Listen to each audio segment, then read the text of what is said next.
Well, Brittany, new tonight, air monitors are now going up in Cobb County around the Sterigenics plant. The county and the cities of Smyrna and Atlanta approved air quality testing to be done after reports that the facility has been emitting toxic gas ethylene oxide.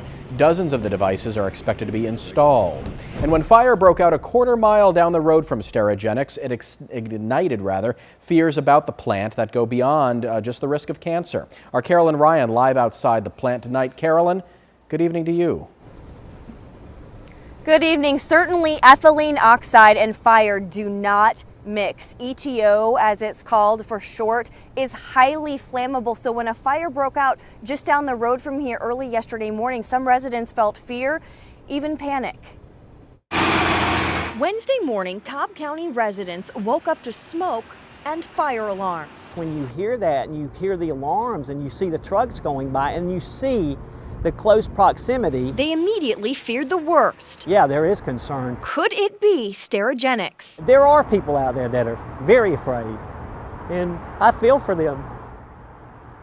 The fire turned out to be at the waste management facility, but it sparked new concern for residents. I can tell you if there's a leaking drum, it's going to make it even more volatile. A 2004 explosion at a Sterigenics plant in California proves just how flammable ethylene oxide is. This YouTube video shows the aftermath. It is fortunate that no one was in the immediate vicinity of the explosion. We sat down with the Cobb Fire Chief to find out if the department was equipped to handle a similar explosion. Absolutely. We have two hazmat teams here in Cobb County. He didn't know offhand the specifics of ethylene oxide. How flammable is ethylene oxide? You're asking me a question that I would actually have to look in an emergency response guidebook. But Chief Kreider did assure me their pre-fire plans are mapped out well in advance for companies like Sterigenics, and he's confident his department is properly trained and ready to respond. Well, several years ago, we actually worked with Sterigenics in developing a plan,